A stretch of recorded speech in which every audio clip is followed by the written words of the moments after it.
there's nothing like cracking that cellophane and pulling that record out. It just smells great.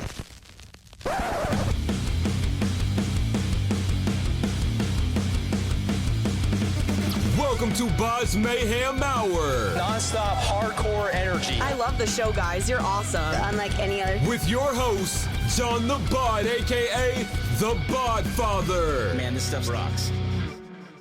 Hey guys, this is Jeremy Justice from Darkside Studios, and you're listening to BODS Mayhem Hour. The views and opinions of the guest do not necessarily reflect the views and opinions of BODS Mayhem Radio Network, its staff, affiliates, or sponsors.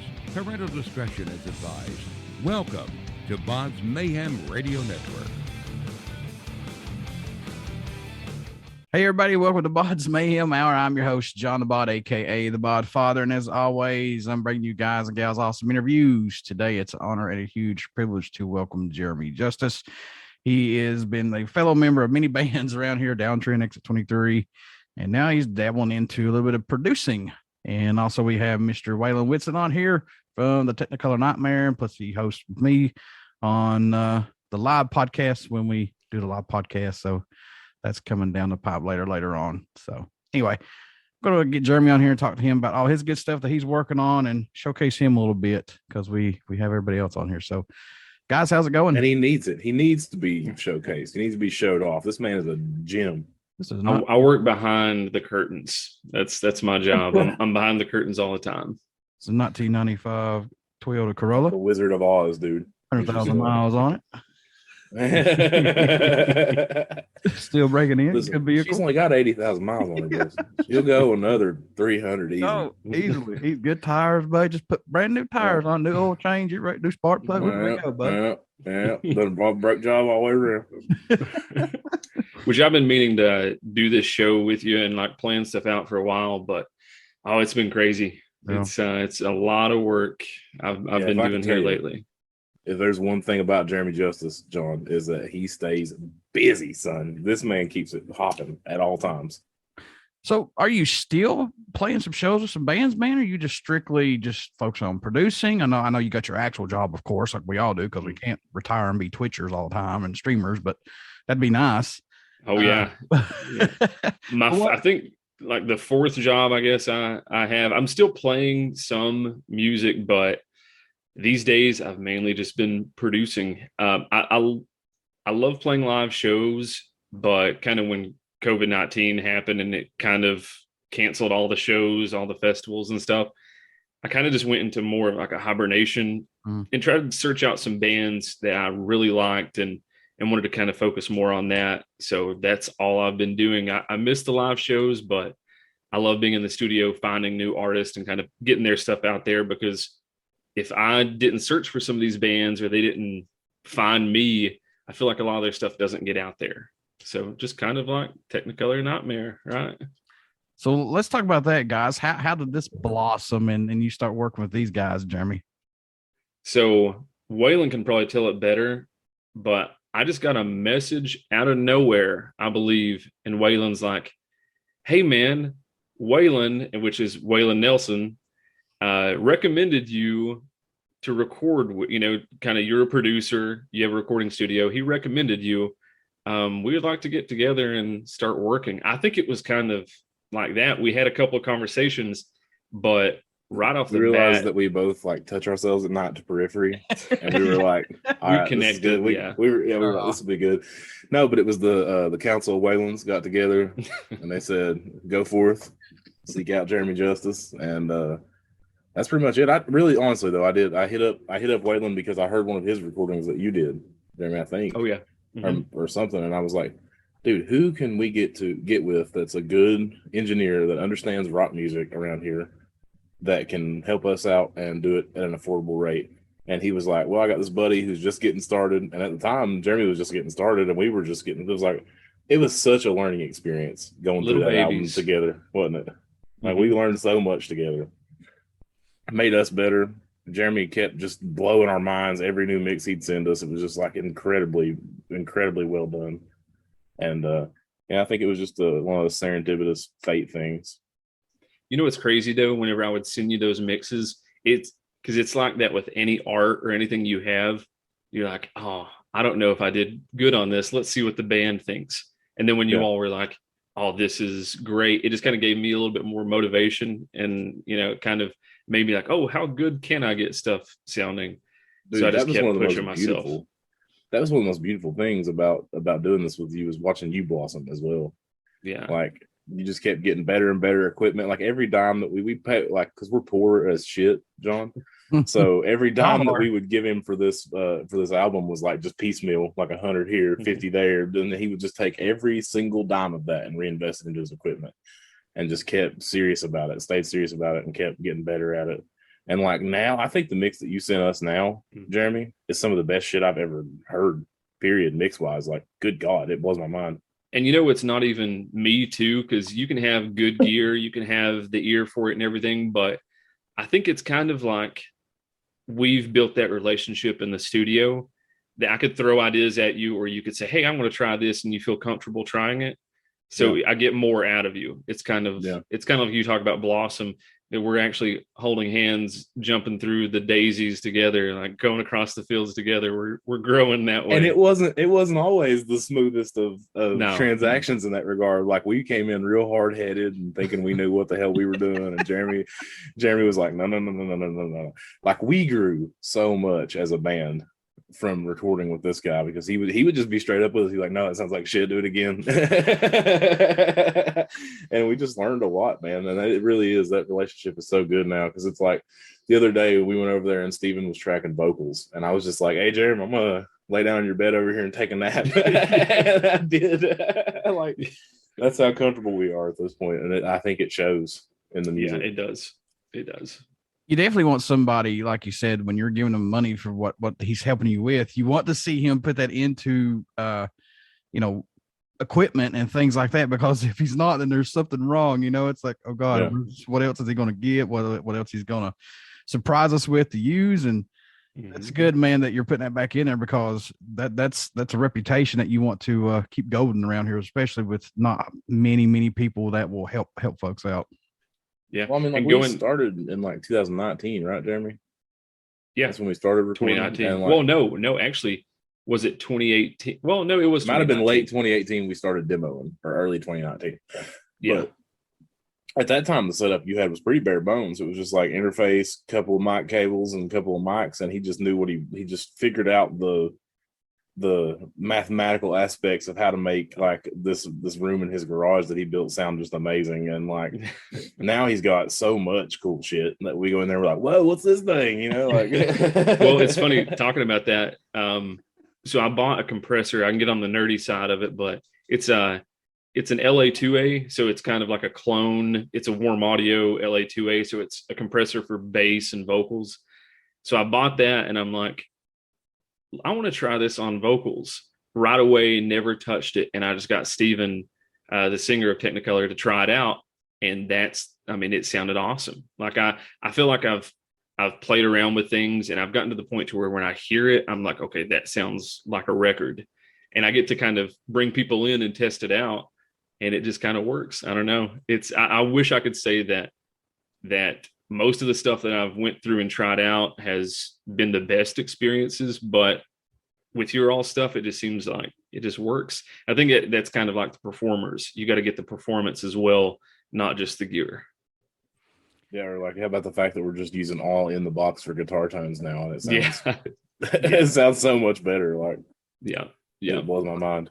At least they didn't come in and do like we was talking about earlier. Like, I'm gonna turn this band over here, and I want to do it over here. Now we click over here. And it's like, what we went? What? No, dude, I go into the studio with Jeremy, and I'm like, Jeremy, you tell me what to do. Make me better, boss. I need it. Like, there are like a couple of solos, or there's at least one solo on the album that me and Jeremy totally worked out together. Yeah. And then there is a solo on this new track that we're about to finish that is mostly Jeremy's idea. He was like, do this. And I did it, and it sounded awesome. So yeah, which is cool, because I love just throwing ideas to you and you get it, like, I could say that to 1,000 guitar players and none of them ever get it, or at least try it. Cause I'm a guitar player myself. I know a lot of people have me play bass, which, John, I don't know if you've seen me like play kind of recently, but I bought a 6-string bass to play just because I'm a guitar player. I love metal. So I was like, I'm not going to play just 4 strings. I got to have like a full setup, like a 6-string bass, playing country and rock music. So I'm going to put you on the hot seat here, Mr. Justin. Yeah. All right, Waylon, when did you realize that this was the guy for this band to work with, man? When did you guys realize, or you especially, like, this is our guy, this is him? I think we clicked immediately. Like, me and Jeremy started talking, and we clicked immediately just on our shared taste in music. And when we first got to meet, we were like really excited. I felt like I was like, man, I can't wait to hang out with this dude. And then Tinder date. Yeah, basically, yeah. I was like, I swiped right on this motherfucker for sure, dude. And Oh God. I don't know, man. Like the first we demoed Innocence, and that version of that song with a few tweaks is what ended up going on the album. Mm-hmm. And just from the word go, dude, this guy just got it. He knew what's kind of like, we sent him some live videos of what we sounded like, and he came and listened to us in the band room and took some notes, and he was like, I know what kind of sound you guys need. And just immediately ran with it, knew exactly what we needed, and it just clicked from the word go. And like, I'm sure there were times throughout doing the album where Jeremy probably could have choked each one of us individually, and like everybody was frustrated at one another, and like, but ultimately it turned out being an awesome sounding album, and still get compliments on it all the time. And I'm on Jeremy's page as well, on his Darkside Studios page, and I've seen people be like, "You the one did that Technicolor album?" And like. It worked out well, man. We just clicked. I've actually had gigs, and clients come in and say, I heard that album. I want to record with you. And some people have said, hey, we heard that album. We want that exact sound. And I'm kind of like, I kind of don't want to do that though. I don't want to be like the guy that always sounds like, and nothing against him. But I think his name's Kane Churko, Kevin Churko's son. Yep. So he does awesome work. I mean, Five Finger Death Punch, Bad Wolves, and some stuff like that. I think he even did, what is that all female, or not all female, but the female led band, really heavy, Maria Brink. Oh, In This Moment? In This Moment. Did In This Moment's type stuff. But when you kind of listen to it, it kind of has that same feel. And that there's nothing wrong because it sounds great, but I just didn't want to be that guy. So when I bring new people in, I'm kind of like, doing research, seeing what they sound like and the potential that they could be, and not think, how can I make them sound like Technicolor Nightmare? Yeah, and I think there is like still a like an inherent, like there's a style to the way that you mix that's always going to be there. Yeah. So I mean, I think that's what they're really hearing, is that every band sounds different, and like especially like I listened to some of that Hopewell stuff that you've done, and it's very different than ours as far as how it's mixed. Because that's just the inherent difference in the bands that are playing too. You know what I mean? Like, and you, in particular, one of the things that I think makes you special as a producer, as an engineer, is that you pay attention to that.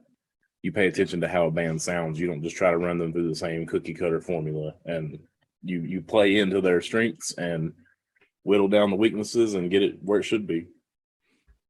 Yeah, and the difficult challenge with them is not only do they have like the drummer, I love the sounds that we got with him, with Chase, but also they have 2 vocalists, and that's kind of like a whole nother challenge because both of them sing, both of them scream, and they sound very different.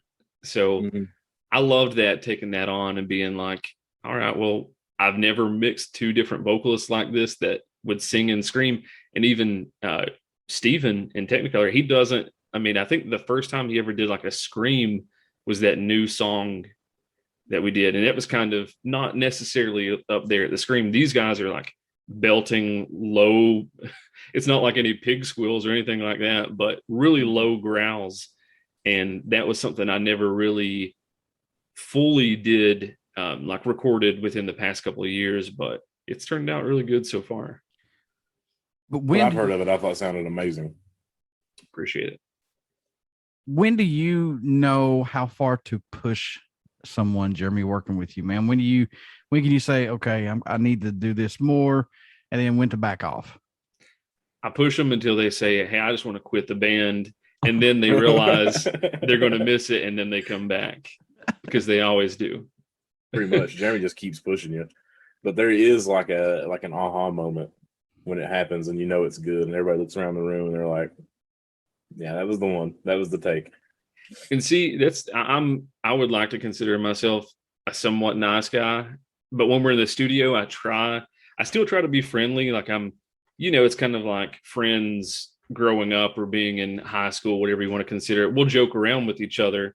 But I'll still kind of push people because I know when people try to come into the studio, a lot of the times they just think the magic just happens without you trying. And that's not the case. Like I've done a lot of recordings and a lot of stuff that I've recorded through like $1,000 mic, $1,000 preamp into like my $800, $900 interface, and it just doesn't sound good. And I'm like, it's the artist still has to be, at the end of the day, it has to be a good song. They have to perform at their highest capabilities. So I'll push people until they feel uncomfortable, I guess you could say. And then that's when they start. That's when the good shit happens, is when you get people outside that comfort zone. When the gears start turning. That's an important thing, is like having that, like we do have a very friendly relationship when we're in there doing that, but we also are super fucking serious about what we're doing. Everybody there is like, no, I want it to be better. Like me and Jeremy joked last time I was there, when I was trying to do that second solo on that song. I was like, I kept messing it up, and then I finally just got pissed off. And when I got pissed off, I nailed it. And I was like, that's it. Jeremy just got to get me mad, and then I'll kill it. Like you just gotta know how to push me into that like frustrated, and then that angst comes through. Like how you feel when you play something matters. So if you're just in there phoning it in when you're trying to record, it's going to sound phoned in. Oh sure, so, yeah. Like I was gonna say too, like Dimebag's guitar, his solos, they sounded very angry. His style was very angry. I mean, he probably wasn't like the happiest person when he was doing that. He had a little bit of that, his personality in his playing. I think that's what a lot of musicians lack kind of some of these days, because they'll play a part just to play a part instead of putting their personality in it. So I think Waylon puts his personality in his solos. I think so. I would like to go ahead. Real loud and gregarious and white trashy. That's what I do. Well, that's what I meant. Yeah. I would have loved to be in a fly on the wall when somebody looked at Dimebag and said, "Hey man, you going to stop playing this glam shit and get heavier." I would love to be a fly on the wall to see his reaction, like, "Fuck you, man." He probably got real drunk right after that. He probably did. He probably did. That personality though is the key. Like if it doesn't sound like, I don't know, like Jeremy was talking about, people have, and it's like something that I have always said, and it's something that I've always thought was really good. Like the bands that I love are imperfect. Mm-hmm. They're not robotic about how they play. Sometimes things are a little out of tempo. Sometimes you can hear like an extra string getting grabbed in a bend, or like and things just get I don't know, those imperfections are what makes the character of a thing, and that is the personality. So in a way, your limitations kind of make you who you are as a musician, but you still want to push against them and try to grow. But if you get too good and you sound robotic, which is just boring. Mm-hmm. I will say something funny though, talking about stuff like imperfections and different things. I love capturing moments when we're recording. So, I mean, a lot of the times I'll have the band all there. Sometimes it doesn't happen that way, but I like that kind of feeding off of each other. Do you remember when we tracked Steve's vocals at your all's band room for one song? And I don't know. I don't know if I'm allowed to say this. Do you remember that part that we kept in there and we put like an echo? It was something that you did, and I turned it into an effect. Yeah. No, dude, say whatever you want to. Like, okay. Well, was I laughing, or did I sneeze, or what was it? Well, you were smoking.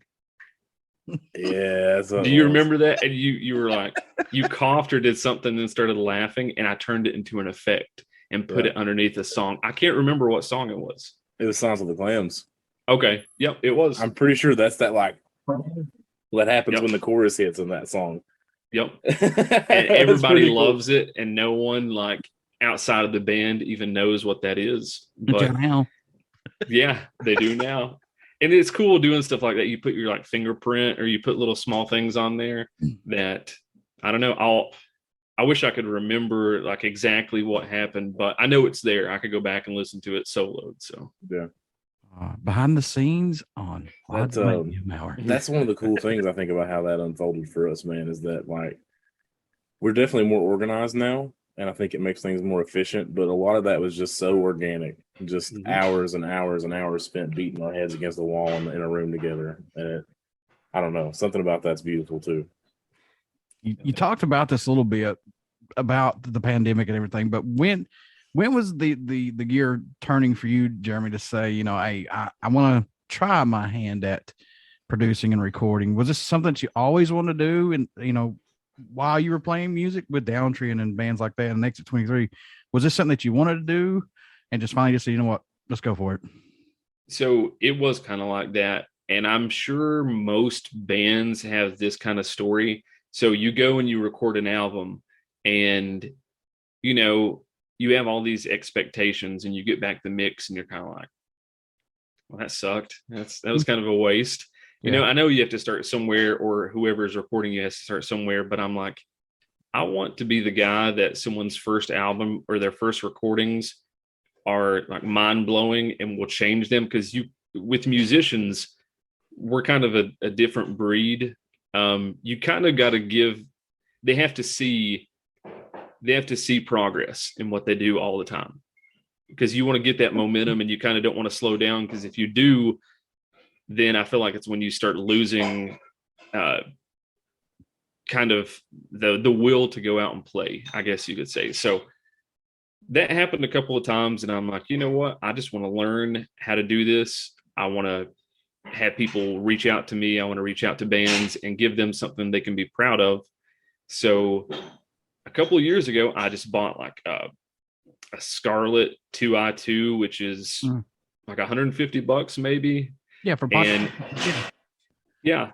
And then I bought like a Rode mic, which I think it was like the NT1. It was like $300. So I did, and of course I pirated Cubase like most people do whenever they first start. So I did that. And I recorded a country album, which I was recording myself, but it was just me playing riffs and stuff like that. And I'm like, well, maybe I'll get a band together sometime. So I did a whole country album with just 2 inputs. And I programmed all the drums, played the bass myself. It was Bill Dotson's album. And Bill, I mean, that slaps. Yeah, it's so good. he liked what we did, and then he went to Nashville a couple of times. And while he was going to Nashville and recording, like I kept investing money into what I was doing and trying to build up my studio more and more. And then he came back, and I guess Nashville, it does cost quite a bit to go into a studio for even a couple hours there. So he came back, we did like a song or 2, and he's like, I'm not going to Nashville anymore. So he just kind of kept coming to me. And then, I guess it's just like being done with going and traveling like 2 or 3 hours recording. Cause with Downtrend, that first album that I was a part of it, we did a whole lot of work. And at the end of the day, I'm like, we performed, we did awesome, but it just doesn't sound like what I feel like we would want it to. Because our live show sounded better than our album. And we always said that we were like a live band. And I'm like, I got to learn how to help bands out, because I've been in that same position. So I guess it's just something I don't know. I kind of fell into it. Working with Bill, did that open up more doors for you to work with local bands? Did the word get around pretty quickly to say, hey, look, you need to work with this guy? Yeah. And Bill is he's a friendly guy. Like he goes around, he knows a lot of people. So one big thing that helped me was word of mouth, just him going out to shows and thanking me. Like when he would put a song out, he would go on radio stations and they would play the song and he would do an interview and he would tell people to, look up Darkside Studios. So it's kind of helped me out a lot, just that word of mouth. But I do feel like the Technicolor album, Waylon reaching out to, the Waylon crew reaching out and getting that working and us actually putting an album out that, to me, I still jam it today. It still sounds great. It helped out a lot of getting more bands and getting more practice and more experience. And yeah, I love it. I couldn't see myself doing anything else. I sing your praises everywhere I go, man. Like anytime somebody's like, that album sounds great, who did that? I'm like, Jeremy Justice, Darkside Studios, hit him up. You need him. Like, you need him in your life. I'll start, putting you on here too, man. I'll start giving your studio a shout out, man. I don't care. I appreciate it. Jeremy. Yeah. How do you feel? I got a question for you. Do you feel like you're still growing? You feel like you're still learning in this recording thing? And for sure, you get more and more passionate about it, or do you ever feel like you get burnt out, or like what's the? Well, how do you feel? I get burnt out at certain points. Like, I don't know. It's not even. I guess you could say there's so much to do by yourself because a lot of times you have a whole team doing stuff. So I'm doing not only producing, I'm tracking, I'm mixing, I'm mastering, like I'm doing all of it. So maybe if I was just mixing or doing one job, it wouldn't be as bad. I mean, I'm still learning and growing. I don't think I'll ever stop, but I don't know. I definitely can tell that I've progressed from when I started. And I think that's just with anything. The more hours you put into it, the better you're going to get. And the more people you surround yourself with that will say, that just sucks. You're going to learn more, instead of just someone saying, oh, you're the best, you're always going to do good. Then you're never going to go anywhere. That's kind of, but yeah, the challenge of taking on an entire album is just such a crazy thing. What it does to you. Like that was 2.5 years, John, of working on that we did. My God. It made us better writers. Like these new songs, Jeremy, a lot less cluttered, a lot less need for like reorganizing things and rewriting things. And it's because now we have that mindset of like, can't make these guitar parts clash. They need to work together. Like we know, like, you know what I mean? Like that's one thing in particular Justin and I took away from the process. And like, I don't know, man, I can't thank you enough. You made us a better band. No problem. Hey, I'm honestly, your all's band would be a band that I would want to be in. So that's kind of how I took it. That's what I've always said. Jeremy's that now the sixth man. You know what? The thing about it is too, and this is so cliche to say, but it's the God's honest truth. The day you stop trying to better yourself or learn more stuff to gain more followers or trick a new album or do something like that, just stop. You're burnt out. I mean, the day that you stop trying to learn and throw more stuff, because I'm trying to do stuff for BODS Mayhem Hour every single day. I'm trying everything that I can possibly in my mind to rack what's going on and what can I add to get more subscribers or just one person to listen to it. And Waylon's always told me, man, just do it. Just let it go and do it. So, and that's what I've been doing here for the past year. I've just doing it. But it's hard. Yeah. I see growth. I try, man. That's, like I said, just like I told Jeremy, the day you stop trying, the day you stop saying, I've got everything I need to know. No, you're going to get passed by easily. Yeah. You'll get passed up. That's the thing. Someone else is going to come in and fly right past you. So, all right, Jeremy, man, how can folks stay in touch with you? If anybody wants to get with you to say, hey, man, help us record, do whatever, any advice, how can they do that, sir? Best way is just to reach out to me on Facebook. Just search my name, Jeremy Justice. You'll see my ugly mug on there, probably holding the camera, doing something, holding the bass, whatever. Reach out to me on there, or they can just look up Darkside Studios and you'll see the logo there, red and black. You'll see it right there, and just reach out to me on there. Waylon, my man, I don't have to tell you anything. How can they stay with you? Good Lord, I would definitely have good on Technicolor Nightmare, buddy. Facebook, Instagram, YouTube, everywhere you want to go. Look at me on Facebook, I post a lot of stuff through my personal page, and people can keep up with us there. For Boomhauer, myself. Folks, thank you all for tuning in and checking out BODS Mayhem Hour. I want to thank Jeremy Justice and Waylon for being on here as always. Waylon's always had my back on all this stuff, man, so I can't thank Waylon enough, of course. So we'll see you guys next time. Please get out and check out BODS Mayhem Hour on Facebook. We have our Facebook or our YouTube page. Just go like it, subscribe to it. It's just simple, just 2 seconds. Like our Facebook page, and plus these guys too. So, folks, we'll see you next time, and hopefully I won't stutter and blabber too much as I did on this. Good Lord, I'm like Boomhauer 2.0. But see y'all next time.